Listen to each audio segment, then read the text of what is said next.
अजीज़ान अमन, पाकिस्तान में सियासत करने के लिए पाकिस्तान की सियासत को समझना बहुत ज़रूरी है। और पाकिस्तान की सियासत को अगर आप समझ जाएँ तो आपको ये बात समझ आती है, पता चलती है कि पाकिस्तान पे होल्ड रखने के लिए कराची को होल्ड रखना बहुत ज़रूरी है। इसीलिए कभी भी ना तो पाकिस्तान की मिलिट्री एस्टेब्लिशमेंट ने बज़रिया आईएसआई कराची का पीछा छोड़ा, और कराची में जिस भी पार्टी की हुकूमत रही, उसने न सिर्फ कराची कंट्रोल किया बल्कि कराची की वजह से वफाक के ऊपर भी उनका कंट्रोल रहा, पंजाब के अंदर भी उनका असर रसूख रहा। क्योंकि कराची पूरे पाकिस्तान का पैसा कंट्रोल करता है और कराची से पाकिस्तान की मईशत चलती है। और कराची के अंदर सिर्फ और सिर्फ एक जो मईशत है वो वाइट मनी सिर्फ नहीं है, बल्कि जो ब्लैक मनी है या इलीगल स्पेक्ट्रम है, उसको कंट्रोल करने की सिर्फ एक मिसाल ये है कि कराची में सीटीडी की जो अपॉइंटमेंट होती है, जो ओसीसीटीडी आप बोल लें पुलिस की, या एसपी काउंटर टेररिज्म डिपार्टमेंट है, वो 36 करोड़ रुपया माहाना का जो है उसका भत्ता होता है सिर्फ। और ये सिर्फ एक एसपी लेता है। तो फिर सेक्टर कमांडर आईएसआई कितने लेता है? अरबपति बन जाता है। और इस वक्त वो खुल के कमा रहे हैं यहाँ पे। या ओसी कराची आईएसआई या ओसी एमआई मलीर से बैठ के क्या करता है, क्या चलाता है। और ये पूरा निजाम चलाने के लिए बाकायदा तौर के ऊपर लोगों को, आगे बदमाशों को आगे भर्ती किया जाता है। सियासी पार्टियां भी भर्ती करती हैं। आईएसआई ने भी कलदम तंजीमें भर्ती की हुई हैं, जहादी तंजीमें भर्ती की हुई हैं। जिस तरह इस वक्त कराची को कंट्रोल करने के लिए सिपाही साहबा और लश्कर जंगवी का एक हेडक्वार्टर बनाया गया है। एक साहब हैं जो उसको चला रहे हैं, उनका नाम हम नहीं लेते इस वक्त। अगर नाम ले लिया तो उनको भी मार दिया जाएगा, क्योंकि ये वो नाम है जो एक्सपोज हो जाएं तो उसके बाद तख्त है या तख्ता है, उनका काम तमाम कर दिया जाता है, रास्ते से हटा दिया जाता है और उनकी जगह दूसरा बंदा लाया जाता है। उनके ऊपर हमारी नज़र है, और जब नज़र हटेगी नहीं, और जो उनकी हरकतें हैं वो हम नोट कर रहे हैं और आपको बताते रहेंगे। लेकिन ये जो सिलसिला है पूरे का पूरा, ये एक इकोसिस्टम है। इसको माफिया इकोसिस्टम भी कहा जा सकता है, टेरर इकोसिस्टम भी कहा जा सकता है, जो पैसे भी इसके ज़रिए कमाए जा रहे हैं। और लेकिन इस इकोसिस्टम की एक हिस्ट्री है बाकायदा तौर के ऊपर। और इस हिस्ट्री में हाल ही में जो हिंदुस्तान में धुरंधर फिल्म बनी, अब उसके अंदर क्या प्रोज हैं, कॉन्स हैं, कंट्रोवर्सी है, वो तो मैं नहीं बताऊंगा। लेकिन एक चीज के ऊपर सब मुत्तफिक हैं, कराची वाले भी मुत्तफिक हैं, कि हाँ, कराची में जो ड्रग का जो बिजनेस है, जो गैंग वॉर का हब है, वो लियारी है। और जो लियारी कंट्रोल करता है वो कराची कंट्रोल करता है, और जो कराची कंट्रोल करता है वो पाकिस्तान कंट्रोल करता है। इसमें बड़े बड़े करेक्टर्स हैं, और उन करेक्टर्स के अंदर एक सेंट्रल करेक्टर जिसकी वजह से बहुत ज्यादा जो है वो हाइप क्रिएट हुई, जिनके बारे में आज हमने बात करनी है, वो चौधरी असलम का करेक्टर है। एसपीसीटीडी चौधरी असलम का एक करेक्टर है। और एसपीसीटीडी, ये सफेद कपड़ों में चौधरी असलम जो आपको नजर आ रहे हैं, संजय दत्त ने इनका किरदार अदा किया। अब एसपी चौधरी असलम क्या है, उन्होंने वही दिखाया। एक करप्ट पुलिस ऑफिसर जो इनकाउंटर करता है, 36 करोड़ रुपए महाना का भत्ता है, जारी बात है। लेकिन लार्जर देन लाइफ फिगर धुरंधर फिल्म ने उनको बना दिया। लेकिन एक वक्त ऐसा भी था कि इन्हीं चौधरी असलम साहब ने, जब इनका पीक था, उस वक्त इन्होंने आईएसआई को अपना दुश्मन बनाया, और इल्जाम ये लगाया जाता है कि आईएसआई ने ही आखिरकार इनको मरवाया। अब किस तरह मरवाया वो तो मैं आपको एक अलग प्रोग्राम में बताऊंगा, क्योंकि बेनजीर भुट्टो के कत्ल का पार्ट 1 मैं आपको बता चुका हूं। पार्ट 2 पे जाने से पहले इन तमाम डायनेमिक्स को समझना बहुत जरूरी है, क्योंकि आज दिन तक वो डायनेमिक्स किसी ना किसी तरह हर पाकिस्तानी की जिंदगी के ऊपर असरअंदाज हो रहे हैं, बल्कि खित्ते के अंदर वो असरअंदाज हो रहे हैं। चौधरी असलम का जो करेक्टर था, उसने चौधरी असलम को बाकायदा तौर के ऊपर जो निशाना बनाया गया, उसकी तफसीलात सामने लाने से पहले समझना जरूरी है कि चौधरी असलम की आईएसआई के साथ ऐसी कैसी दुश्मनी हो गई, पाकिस्तान की मिलिट्री इस्टेब्लिशमेंट के साथ ऐसी दुश्मनी होगी कि उसको रस्ते से हटाने के लिए सारे लोग मिल गए। जारी बात है, जब रस्ते से हटाया जाता है तो लोग अंदर से भी मिलते हैं, जिस तरह चौधरी असलम के केस के अंदर मिले, और उसके ऊपर तो मैं बात करूंगा। लेकिन एक जमाने में आईएसआई चौधरी असलम को बाकायदा तौर के ऊपर प्रोटेक्ट करती थी, और चौधरी असलम साहब जो हैं वो आईजी के साथ भी जाके टक्कर लेते थे, और डीआईजी तो कोई चीज समझते ही नहीं थे उनके, हालांकि अंगूठा छाप किस्म के अफसर थे, क्योंकि उनके सर के ऊपर आईएसआई का हाथ था। लेकिन आईएसआई के अफसरान के साथ उनका गालम गलोच हुआ एक जमाने के अंदर, 90s में, अर्ली 90s में उनका गालम गलोच हुआ, जब उनको बुलाया गया एक मीटिंग के लिए रेजेंट प्लाजा, जिसको जो है लॉगेरिया भी बोला जाता है, आईएसआई के दफ्तर के अंदर। वहां पे जाके ये लेट पहुंचे तो इनको आईएसआई के अफसरान ने जरा सख्त सख्त बातें सुनाई, फौजी अफसरान ने। तो इन्होंने आगे से गालियां शाली निकाली और वहां से चले गए, और उन्होंने कहा कि आज के बाद मैं सिर्फ आईबी के लिए काम करूंगा। इंटेलिजेंस ब्यूरो एक ऐसा इदारा है जो कि काउंटर आईएसआई को तो करता है, लेकिन आईएसआई वाले ओसी जो डायरेक्टर इंटेलिजेंस ब्यूरो की पूरी गाड़ी भी अगवा करवा लेते हैं। तगड़े तो आईएसआई वाले हैं क्योंकि बंदूक का जोर उनके पास है, फौज उनकी बैक के ऊपर है। लेकिन आईबी के अंदर बहुत ज्यादा इन्फ्लुएंस पाया जाता है पॉलिटिशियंस का। नवाज शरीफ ने आईबी में अपनी भर्तियां कराई, आसिफ अली जरदारी ने अपनी भर्तियां कराई, इमरान खान ने कोई भर्तियां नहीं करवाई। इमरान खान अगर इस गेम को समझ जाते या आगे चल के समझ जाएंगे तो उनके लिए फिर पाकिस्तान को कंट्रोल करना पॉसिबल होगा। और न सिर्फ पाकिस्तान को कंट्रोल करना पॉसिबल होगा, जब जिस तरह सदर आसिफ अली जरदारी साहब जनाब जैसे कहते हैं ना कि मैं ईंट से ईंट बजा दूंगा, दरमियान में रख के इनके गेंदे जर्नलों को कहते थे, ठीक है। और अब ठीक है जो भी वो कर रहे हैं, और उनको एक फ्रेम करने की जो कोशिश की गई उसकी तफसीलात बेनजीर भुट्टो के मर्डर के लिए वो तो मैंने बताई हैं। बेनजीर भुट्टो के कत्ल से मुतल्लिक मजीद तफसीलात भी मैं आगे जाके बताऊंगा। लेकिन आईबी के अंदर इनका इन्फ्लुएंस होता है पॉलिटिशियंस का, तो आईबी में अपने बंदे भर्ती कराते हैं, इसलिए आईबी को काउंटरवेट समझा तो जाता है। लेकिन बहरहाल आईबी जो है उसका मैच तो नहीं है आईएसआई के साथ, लेकिन बहरहाल एक जो है वो जो आप कह सकते हो कि कंपटीशन जरूर है, और रिसोर्सेज ऑलरेडी मैच करता है आईबी उनके साथ। तो चौधरी असलम ने कहा अर्ली 90s में कि मैं आईबी के साथ काम करूंगा और पॉलिटिशियंस के साथ ही काम करूंगा, और पीपल्स पार्टी के साथ उन्होंने अपनी एफिलिएशन बना ली, क्योंकि मोहतरमा बेनजीर भुट्टो की गवर्नमेंट जब आई सिंध के अंदर, पहली और दूसरी जब गवर्नमेंट थी, और जब वजीर आला अब्दुल्ला शाह थे, मौजूदा वजीर आला मुराद अली शाह साहब के वालिद साहब थे, तो उस वक्त चौधरी असलम को समझा जाता था कि चौधरी असलम जो है वो पीपल्स पार्टी से एफिलेटेड है। आगे चल के उन्होंने एमक्यूएम के साथ भी अपने तल्लुकात रखे, लेकिन पीपल्स पार्टी का वफादार इनको समझा जाता था। इंटेलिजेंस ब्यूरो के साथ इन्होंने काम आईएसआई के खिलाफ शुरू किया, आईएसआई को फैसिलिटेट तो इनकार तो कोई नहीं कर सकता, लेकिन आंखें दिखाई थी, गालियां निकाली थी, तो वो कहानी अपनी जगह के ऊपर मौजूद थी। लेकिन ये स्टोरी इसी वजह से पीपल्स पार्टी के साथ चौधरी असलम का जो राब्ता था, चौधरी असलम ने जो एक पीपल्स पार्टी की गवर्नमेंट बचाई थी, और एक वो किस तरह बचाई थी उसकी मैं तफसीलात आपको बताना चाहूंगा। देखिए बेनजीर भुट्टो, मोहतरमा बेनजीर भुट्टो के जो है वो बहुत ही कुछ करीबी लाडले भी थे, उनके अलाइज भी थे। जो मोहतरमा बेनजीर भुट्टो की हिफाजत के साथ मैंने आपको बताया था कि रहमान अब्दुल रहमान बलोच या रहमान डकैत जिसको कहा जाता है, उसने मोहतरमा बेनजीर, जिसका करेक्टर धुरंधर के अंदर अक्षय खन्ना ने किया, रहमान बलोच जो है वो मोहतरमा बेनजीर भुट्टो को निकाल के कारसाज हमले से बचा के ले गया था।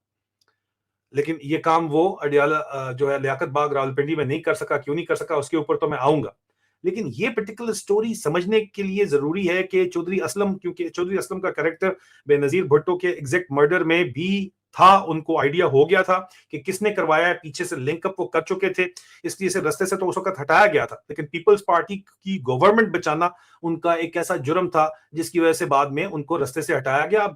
थोड़ा बहुत ये आप बात जरूर समझ लीजिएगा कि ये कोई ऐसी बात नहीं है कि कोई अजीम आदमी थे या कोई इस किस्म का, जिस तरह कराची पुलिस वाले होते हैं। चौधरी असलम के भी एक उस्ताद थे, उस्ताद भी कह सकते हैं, रकीब भी कह सकते हैं, शरीका भी कह सकते हैं, और उनका नाम था जनाब इंस्पेक्टर तौफीक जाहिद। ये जो आपको इंस्पेक्टर तौफीक जाहिद साहब इस वक्त स्क्रीन के ऊपर नजर आ रहे हैं, इंस्पेक्टर तौफीक जाहिद के वालिद साहब भी जो है पुलिस में थे, उनके समदी सरवर कमांडो वो भी पुलिस में थे। बड़ा ये मशहूर आदमी था और ये दबंग तरीन अफसर समझा जाता था। कहा जाता था कि जनाब तौफीक जाहिद से कोई दबंग अफसर है ही नहीं। चौधरी असलम का तो कहीं नाम भी नहीं था उस वक्त, लेकिन बहरहाल ये दोनों काम इकट्ठे करते थे।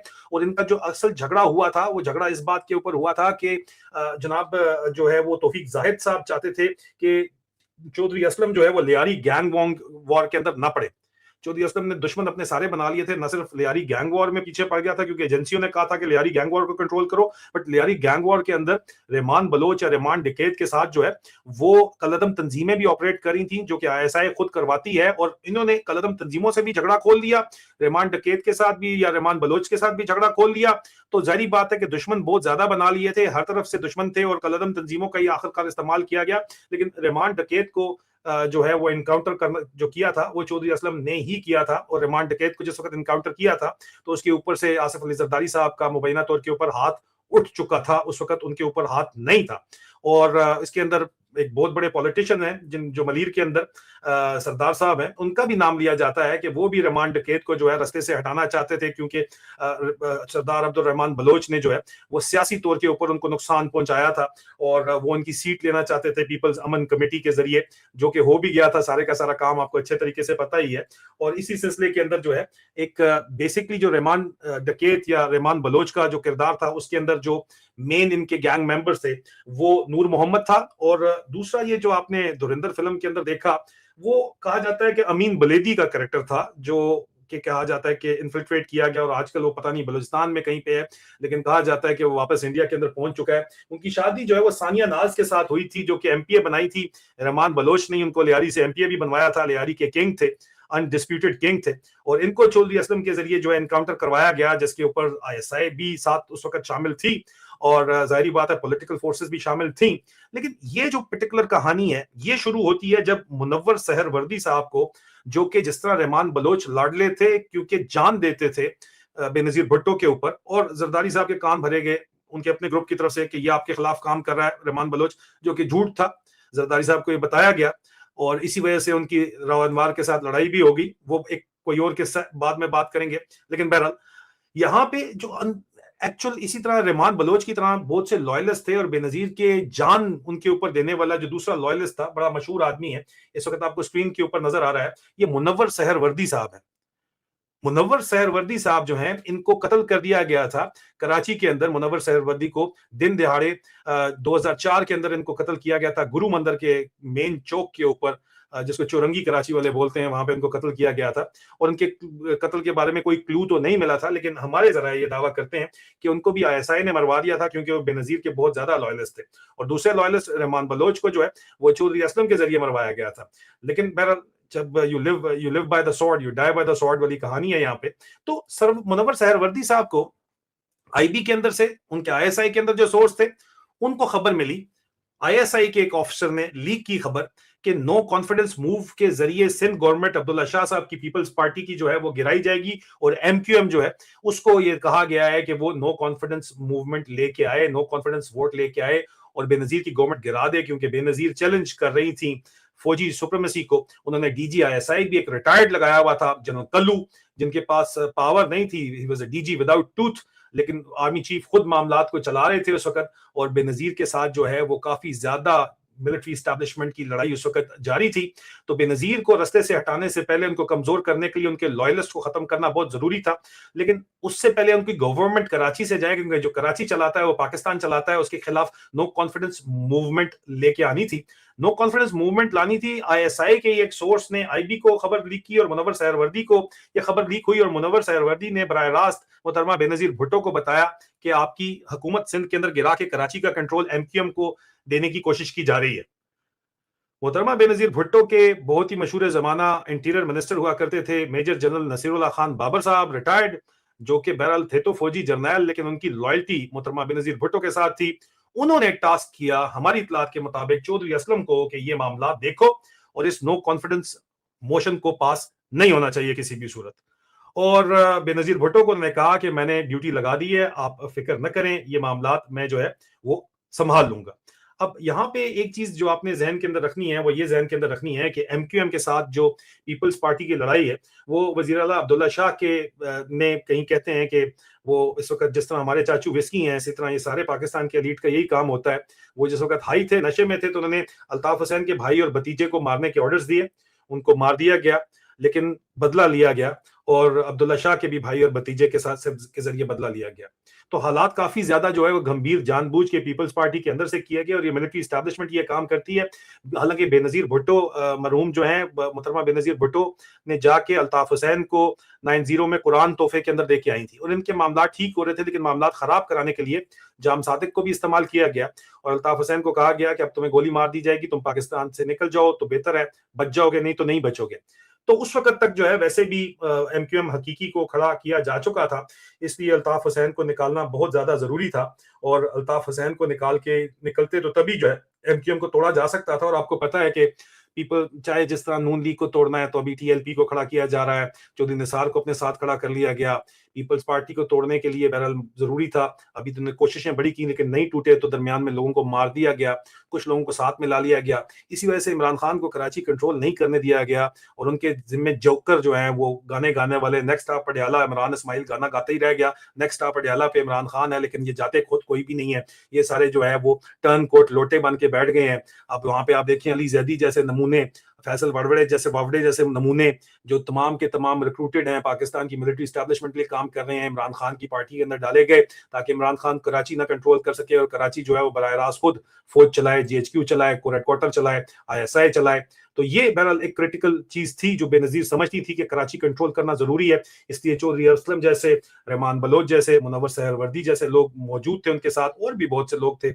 आगे जब सिलसिला चलेगा तो मैं आपको बताऊंगा जरूर। लेकिन टास्क जो है मेजर जनरल नसीरुल्लाह खान बाबर ने दिया चौधरी असलम को कि ये तुमने vote of no confidence MQM को, जो आईएसआई ने कहा है और जो फौज ने कहा है, और वो थे जर्नैल लेकिन लॉयल्टी बेनजीर से थी, ये तुमने रुकवाना ही रुकवाना है। तो ये उनके साथी चौधरी असलम के एक बताते हैं कि उन्होंने जाके दिन दिहाड़े नसरीन जलील जो डिप्टी कन्वीनर थी एमक्यूएम की, और जिन्होंने टेबल करना था, जिनकी ड्यूटी थी तमाम के तमाम लोगों को कन्वीन करके no confidence move, Peoples Party की हुकूमत गिराना जो फौज चाहती थी गिराना, नसरीन जलील के साहिबजादे को, शहजाद जलील को, यंगस्टर बच्चा था, उसको चौधरी असलम ने उठाया, उनके सामने उठाया और कहा कि अगर कल ये टेबल हुआ मोशन पीपल्स पार्टी के खिलाफ तो तुम्हारा बेटा फिर तुम्हें कभी नहीं मिलेगा। शहजाद जलील इनके बेटे का नाम था।